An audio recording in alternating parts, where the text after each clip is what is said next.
Do you have such an oily eyelids that it breaks down every single thing you apply on your eyes? Then you need to watch this video. It's more common that if you have hooded eyes, you're gonna have oily eyelids, because I have extremely dry and dehydrated skin, but my eyelids are super oily, as you can probably see.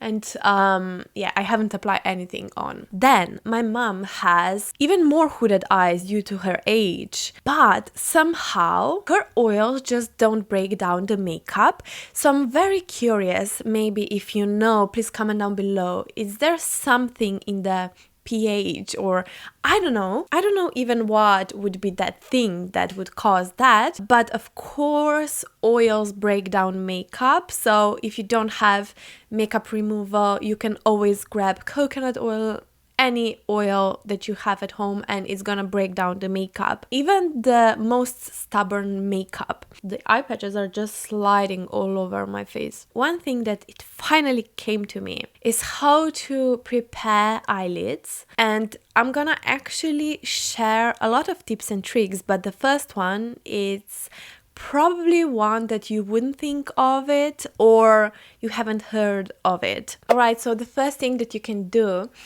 it's actually use a micellar water. So if you know, with the double cleansing, you're actually using first oil cleansing to really melt down the makeup, and then you use a micellar water. But they always say that you absolutely need to wash off the micellar water because it's gonna dry out your skin. So I'm not saying that you should do that every single day, but when you know that you have a day ahead planned, that, you know, it's important for you to have your makeup perfect for, I don't know, 12 hours, then you do this, you know. So I'm not sure the consequences of doing this every single day. You know, I'm not a professional, but I don't see a harm doing that once in a while when, as I said, you really need your makeup to stay put. Just grab a micellar water of your choice, a cotton pad, and tap down the oils. And then just wait for it to dry down. Of course, after that, you need the best eyeshadow primer that you can find. For me, this is it from Rare Beauty. So I love it because, first of all, it has a little bit of peachy undertone, so it's gonna kind of cancel out my dark under eyes that are around my eyes, basically. So dark eyelids. And also it's not completely sheer, so it's gonna cover up a little bit of those veins, that shade.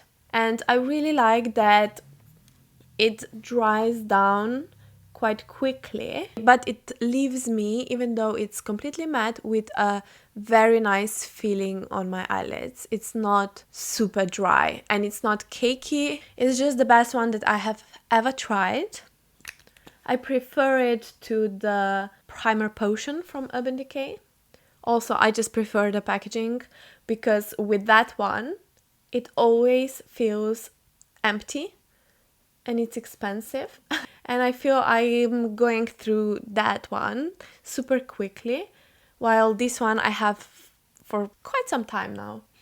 And I'm using it every single day.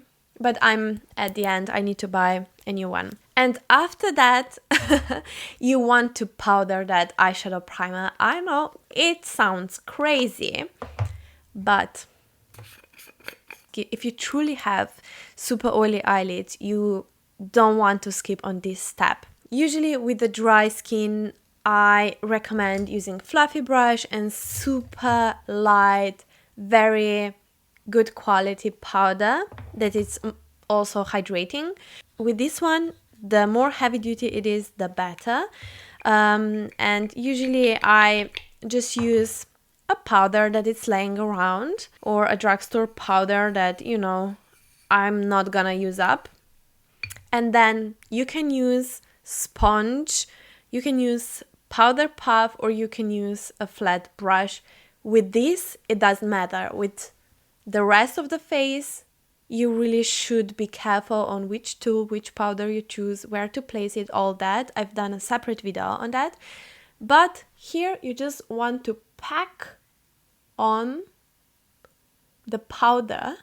It's not baking, so you don't want to bake your eyelids. I'm just saying you don't need to be super careful. And of course, don't apply too much, but apply the pressure so that you really push the powder into the eyelid. So I'm just gonna do my eyebrows for a second. And after all that, you want to choose the first layer to be very long lasting. So for example, this kind of eyeshadow crayons that are waterproof. You can find many of these in a drugstore and luxury brands.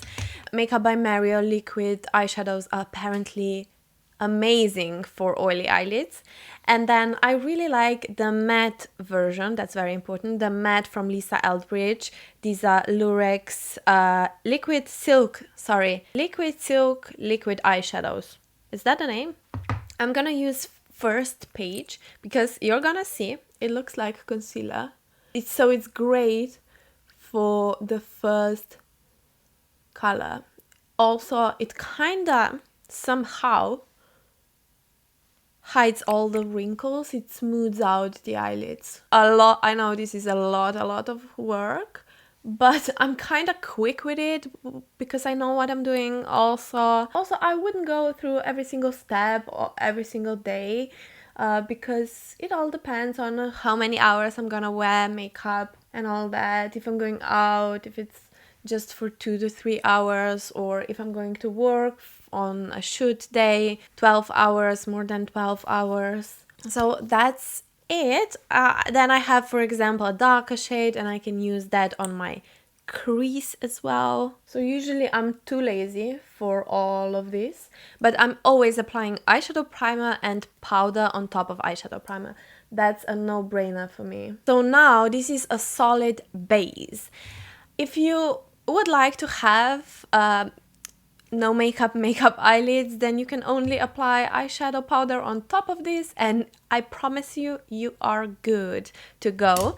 But you can actually apply even eyeshadows like these that are not like waterproof, they are not very long lasting, but if they are oily, they are gonna melt down the product. So you know, those kind of oily, watery looking eyelids, avoid those. But of course, if you have that problem, you're gonna probably already avoid those kind of products. Also, you can go over, of course, with a normal eyeshadow. You can use eyeliner, you can use eye pencil that it's very smudgy. You can basically do after that whatever. Of course, you have one more option here, but be super careful with this one. Super careful.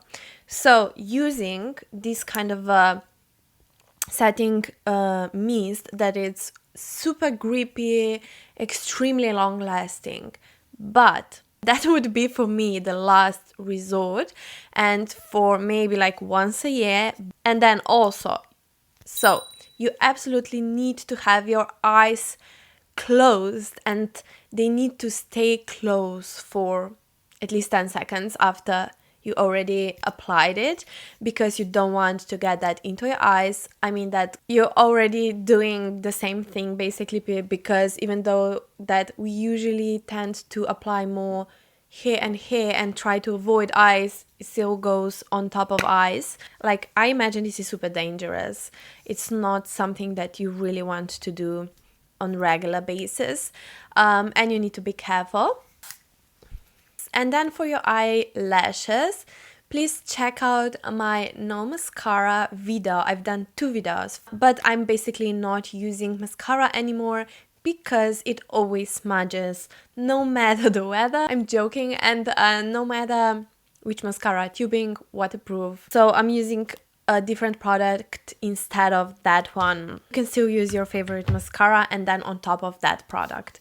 So check out that video if you're interested. Alright, and then the absolutely last thing that you can do is using that fluffy brush with a loose powder, and then you can just go a little bit here and down there so that mascara doesn't transfer if some oils by any chance come through. So this is it. This is how my eyelids look now, and they're gonna actually stay like that throughout the day.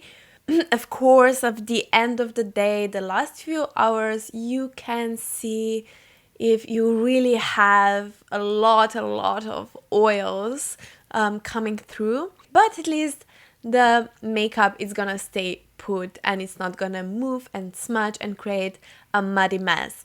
So if you enjoyed this video, if you learned something, then please don't forget to like and subscribe, because it's completely free for you and easy to do, but it means so much to me and you help me out in that way so much. If you have the option to click the hype button, then that would be even better, because you're pushing out this video into the YouTube space.